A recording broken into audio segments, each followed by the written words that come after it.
네, 뉴스 속 경제 이슈를 심층 분석하고 최신 고용 동향을 살피는 고용브리핑 365 시간입니다. 오늘도 강은나래 기자 함께합니다. 안녕하세요. 안녕하세요.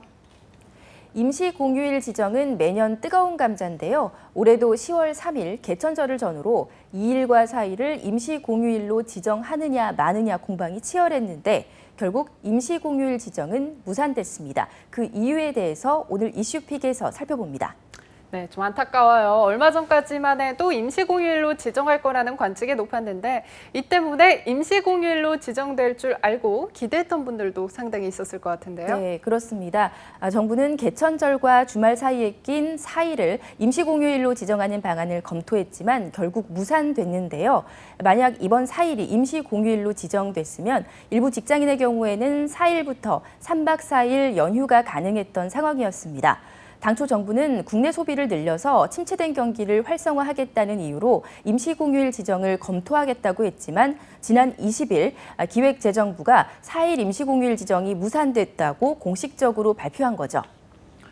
실제로 2017년에는 내수 진작을 목적으로 개천절 전날인 2일이 임시공휴일이 되기도 했었잖아요. 네, 기억하시는 대로입니다. 이렇게 날짜를 보면 아시겠지만요. 2017년 10월 2일은 일요일과 개천절 사이의 월요일이었는데요. 4일부터는 추석 연휴가 시작됐고 10월 9일 월요일은 한글날이었으니 추석 연휴와 주말, 개천절과 한글날에 임시공휴일까지 끼어서 무려 열흘 동안 황금 연휴를 만끽할 수 있었습니다. 그런데 올해는 9월 달에 있던 추석 연휴가 주말과 겹쳐 있었기 때문에 대체 공휴일도 쓰지 못했던 상황이라서 사실상 진짜 연휴는 이틀에 불과했는데요. 교통체증도 여느 때보다 심해서 피로감만 높았던 추석이었다는 볼멘 소리도 나왔고요.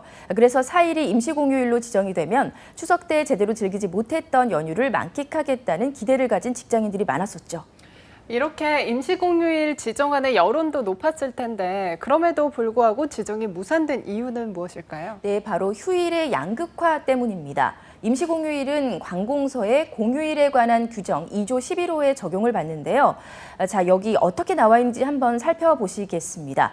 관공서의 공휴일은 다음과 같다 하면서 맨 아래 11호에 기타 정부에서 수시로 지정하는 날, 바로 이날이 임시공휴일로 적용되는 거죠. 이렇게 임시공휴일로 지정이 되면 관공서에 해당하는 국가기관, 지방자치단체, 공공기관 등은 법적 효력을 받아서 의무적으로 휴무를 해야 하는데요.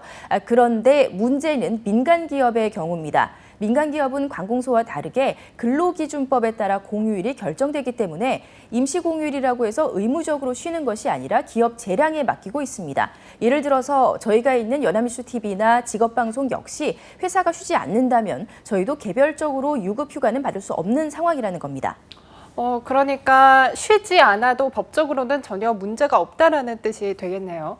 이 때문에 임시공휴일이 모두를 위한 휴일이 될 수는 없는 거군요. 그렇습니다. 실제로 원칙적으로 임시공휴일을 적용받을 수 있는, 즉 공공부문 일자리는 전체 일자리 중에 9%에 불과한데요. 그 나머지에 해당하는 경우는 임시공휴일 휴무가 적용되지 않을 수도 있어서 임시공휴일이 시행되면 상대적인 박탈감이 들 수도 있습니다. 물론 대기업은 임시공휴일에 쉬는 경우가 대부분이지만요. 기초적인 노무규칙이 잘 되어 있고 정부 정책을 따라가는 경향이 큰 데다가 경제적인 부담도 상대적으로 덜하기 때문입니다.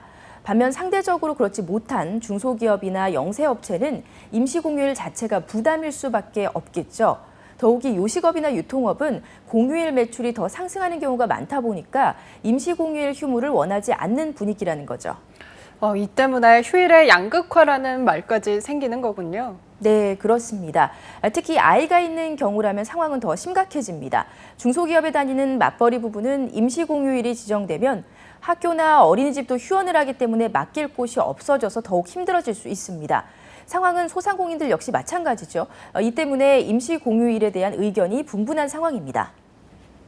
네, 지난 4월에는 임시정부 수리비를 임시공휴일로 지정하려고 했다가 무산된 적도 있었잖아요. 당시에도 비슷한 이유로 무산이 됐던 건가요? 네, 그렇습니다. 대한민국 임시정부 수리비는 4월 11일인데요. 올해 4월 11일은 목요일이었습니다.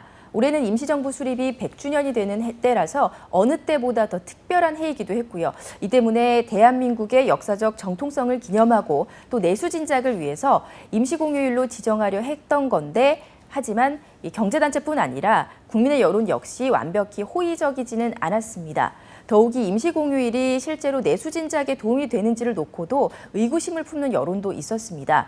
2017년에 정부가 10월 2일을 임시공휴일로 지정해서 황금 연휴가 이어졌던 때가 있었는데요.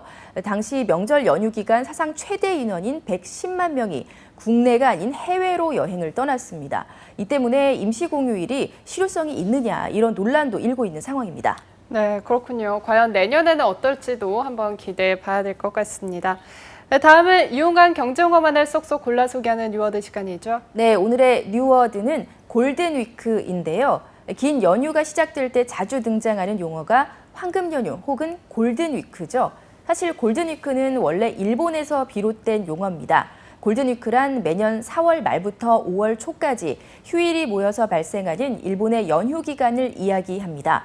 지난해까지 일본의 골든위크는 아카히토 전 일왕의 생일인 4월 29일을 시작으로 5월 3일 헌법기념일, 5월 4일 녹색의 날, 5월 5일 어린이날이 이어지기 때문에 약 일주일간 쉴 수 있었는데 여기에 주말까지 겹치면서 대형 황금 연휴가 되는 겁니다. 특히 올해는 나루히토 왕세자가 즉위를 하면서 5월 1일이 임시공휴일로 지정돼서 연휴가 사상 최장인 10일로 늘어나서 일본은 물론 주변국들까지도 특수를 늘렸다고 합니다.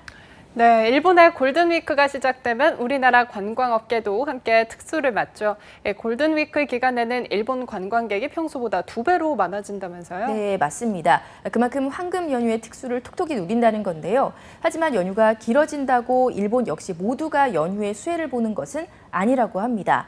아르바이트생을 뜻하는 프리터족이나 파견직의 경우 시급이나 일당으로 일을 하기 때문에 휴일이 길면 소득에도 큰 영향이 가죠. 골든위크처럼 열흘 가까이 연휴가 이어지면 한 달 소득의 3분의 1이 줄어든다는 뜻이기도 합니다.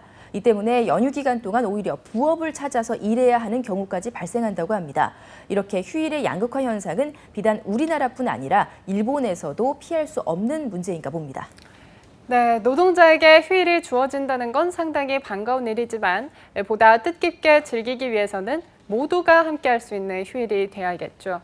비록 임시적인 휴일이라고 해서 휴일의 범위마저 완벽하지 못하다면 과연 진정한 휴일이라고 할 수 있을까요? 앞으로는 임시공휴일을 지정하기 전에 모두가 상생할 수 있는 방안도 함께 고민돼야 할 것으로 보입니다. 오늘도 강은나래 기자 함께했습니다. 고맙습니다. 지금까지 고용브리핑 365였습니다.